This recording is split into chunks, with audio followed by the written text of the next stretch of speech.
Persona 4 Golden is truly golden. Now, I'm going to be using the same review metrics as I did for Persona 3 due to the similarities between these games. Which, I mean, their developments did kinda overlap a little, so that makes sense. So first up, dungeons. Gameplay of the dungeons is basically the exact same as Persona 3, as they are linear, floor-based. There's around 100 floors in total, and are all procedurally generated. But there's a catch! Persona 4 has custom and unique themes for every single dungeon. Which doesn't sound like much, but it still makes every dungeon be like, ooh, what's this? What's gonna be next? How does this relate to the character? Because also, these dungeons relate to characters now. Now, I still don't like the procedural generation. It's mostly just hallways in Persona 4, but it's still quite fun, and the unique themes are always what I look for in these dungeons anyway. More than their layouts. A good layout's important, but I like the themes, because they often do reflect something in the owner's personality. So, let's run through the dungeons then. Yukiko's Castle. This is a pretty fine dungeon, and it's a nice start to the game. It's one I see the least depth in out of all the dungeons in this game, and I still think there's a bit of depth, since, in a way, her inn is passed down through generations, like a crown is in royalty. But that one feels like a bit of a stretch. The Steamy Bathhouse. Okay, I hate this dungeon, but not because of anything. It just feels extremely awkward and uncomfortable, which I think is what it was going for, so it did a great job. I've always said this. For example, if there's a villain that's supposed to be extremely hateable, and you really hate them, I think they're a good character. Even if you would rank them horribly because you don't like them, I think they actually do good at their job. And if this dungeon's job was to be kind of cringy feeling, embarrassing, it does a great job. And I don't exactly know what this dungeon is meant to represent. I'm sure it means something. I can guarantee you that. The Manico striptease. I probably horribly mispronounced that, so sorry. But I actually really like this dungeon. If you couldn't tell by the name, it's a strip club, but I think it's a pretty good dungeon in terms, like, one, it kind of reminds me of Sai's Palace in Persona 5 aesthetically, which is a really big compliment, considering that is one of my favorite palaces in that game, and probably my favorite aesthetically. So, that's a good thing.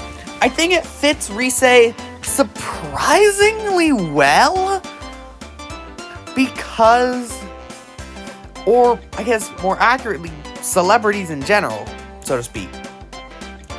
Since people kind of think, or at least want to see everything in a celebrity's life. Rise is a celebrity. So, of course, they want to see everything. And this dungeon takes that to the literal extreme. So, I think that kind of reflects the pressure that Rise is shown extremely well. Plus, the boss is actually quite fun, if a bit easy in the second half. Void Quest.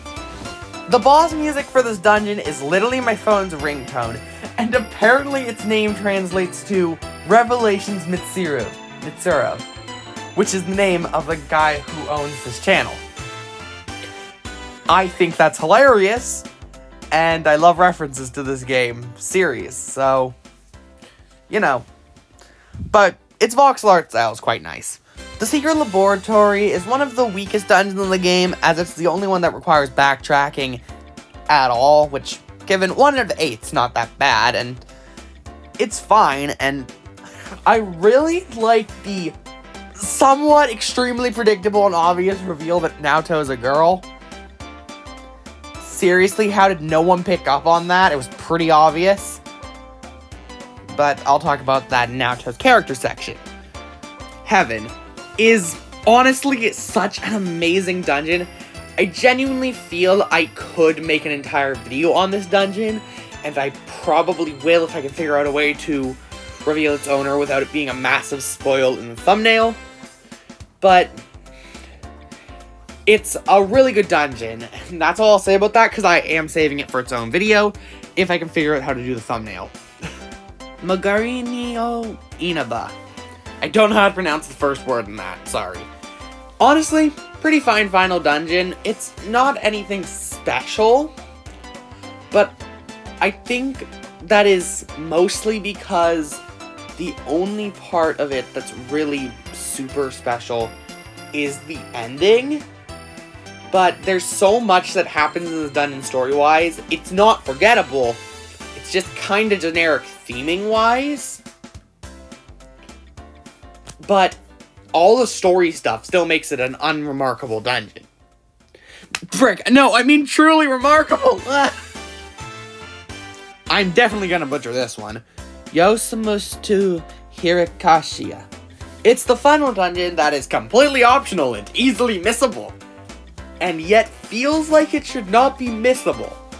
Like, genuinely, it's kinda lame theming-wise, but it's another dungeon that's held up so well by its story that I really don't think that matters. Finding out the truth about everything that's happened in Inaba in the last year alone is worth this dungeon existing. And it makes you call back to so many moments early on in the game, one of which I only remembered because I found it weird that the gas station attendant both had a portrait, like had an actual portrait, and also said, hey, we have an opening if you want to work there. I thought that was the game kind of telling me, here's jobs, here's how you do them. But then later, when I had free time, I tried to apply to the gas station, and there was no one who acknowledged me. At that point, that kind of clicked in my brain. This is important. Like, honestly, the gas station attendant having a portrait clued me in. But yeah, time for the final dungeon. No, the Hollowed Forest is one of the worst dungeons I've ever seen in a Persona game. The boss in it is so freaking annoying, and it took me nearly 2 hours to beat. No, this was not multiple attempts. My final attempt on the boss took me nearly 2 hours because the only character in my party, like, not just party, because I would have to backtrack to switch the party to begin with, but the only character I had access to, because yes, I could have done this with you, but I didn't have any Persona with that skill, the only party member I had that could damage the boss was Naoto. So by the time I used the SP, she had an item that gave her, like, 2 SP a turn, so I then had to wait for the SP to regather. While also making sure that Naoto nor you died with Yukiko and you. I learned as the boss had 1,000 health left that there was an easier method, but the boss still took me nearly 2 hours to complete. Next up, the story! Now, Persona 4 story is, in my opinion, the weakest of the 3 games that I'm talking about, but it's still a really good story. Like, in my opinion, one of 3's only saving graces was its story. 4, while having the weakest story, still has a really good story that's mostly driven by characters, and also is still really good in gameplay and themes. Being the weakest story out of basically 3 amazing books. It's like, for example, the weakest book in a trilogy, where all the books are critically acclaimed, is still a good book, I think. I don't know, I'm not a book person. But the point stands, its story is still really good. I like all the characters, and the story beats and hits.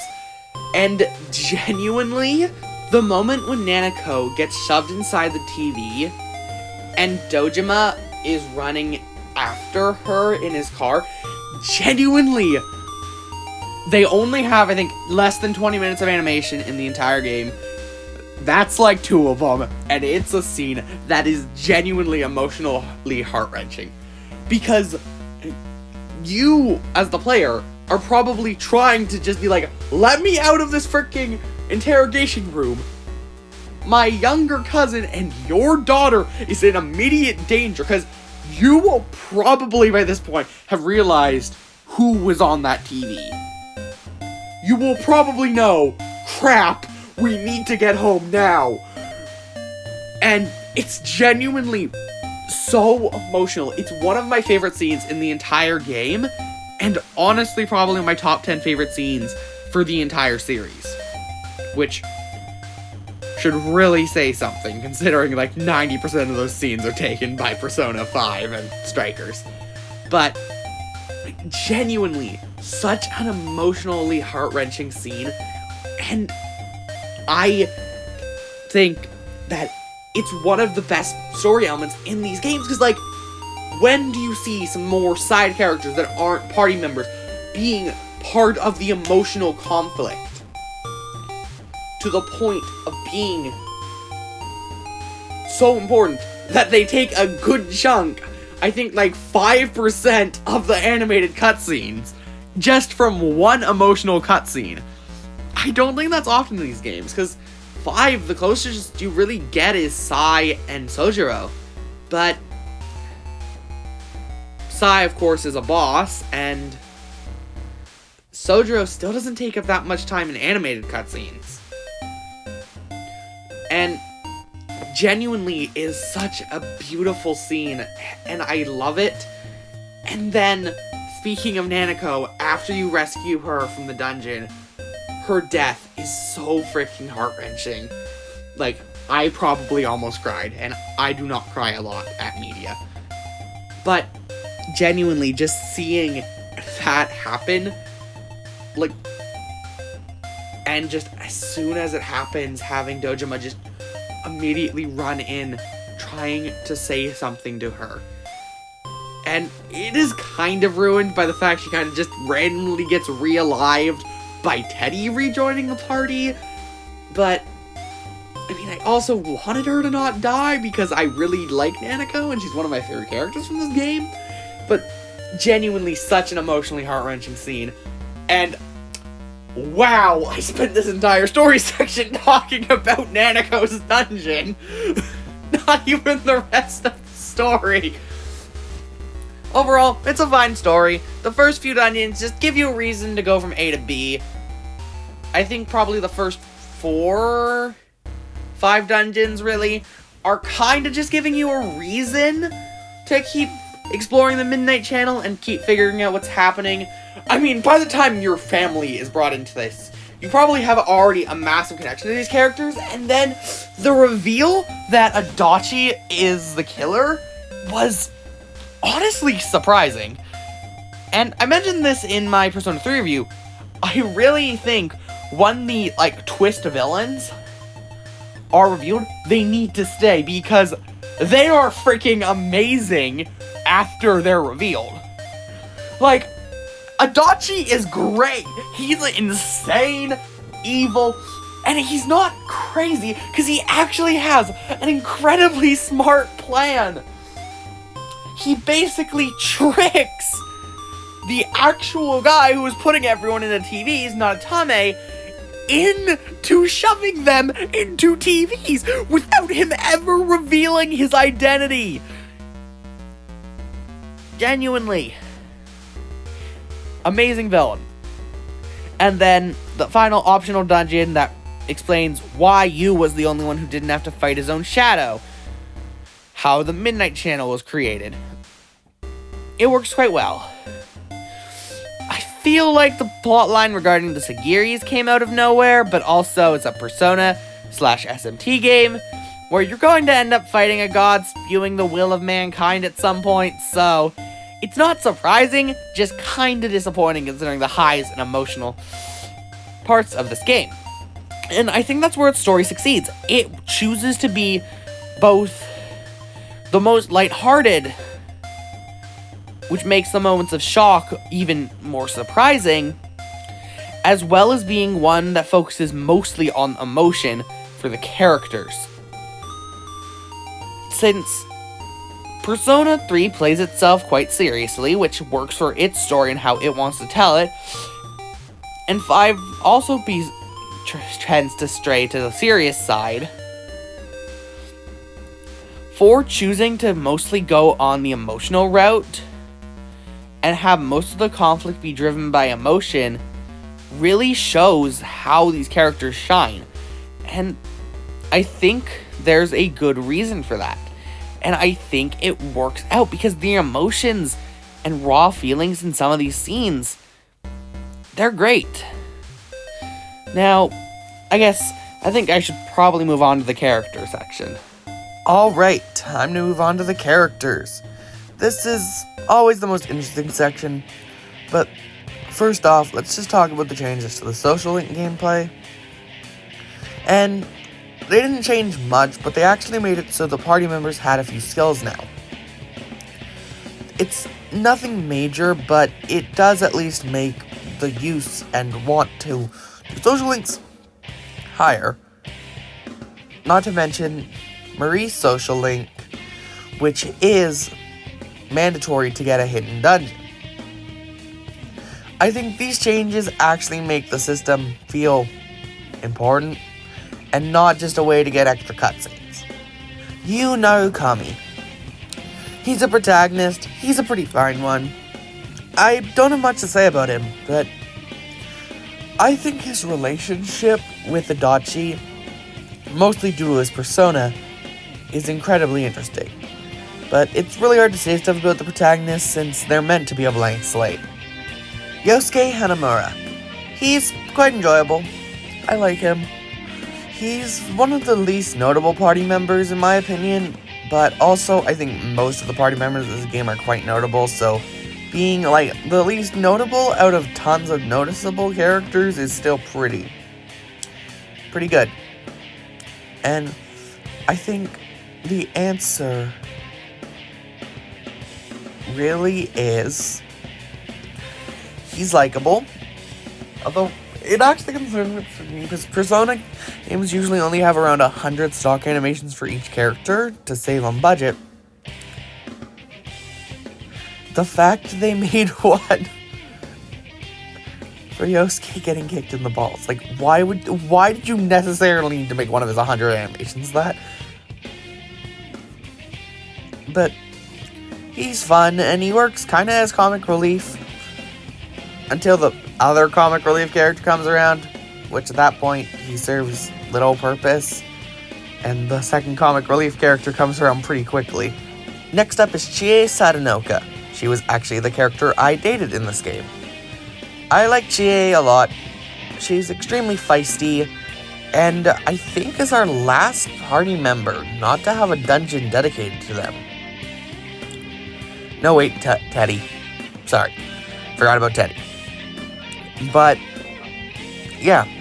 Chie is a character I quite like. She's extremely tomboyish and fills one of the 2 physical attacking characters in this game. Plus, I really like Rebellion as a skill, because yes, it's objectively a horrible idea to use. You're giving the enemies a crit up, as well as yourself, but it's just kind of fun. Like, it's just fun to use, and just see what happens. I always enjoyed using Rebellion, so I'm going to let myself use Rebellion when I want to. Teddy is the other comic relief character I mentioned. He sure is good at that. I honestly don't have much to say about Teddy. I don't dislike him, but he is quite surface level. I think he is probably the least depth mascot character out of any of these games, and that's nothing against Teddy. I like him. I just think he's kind of weird.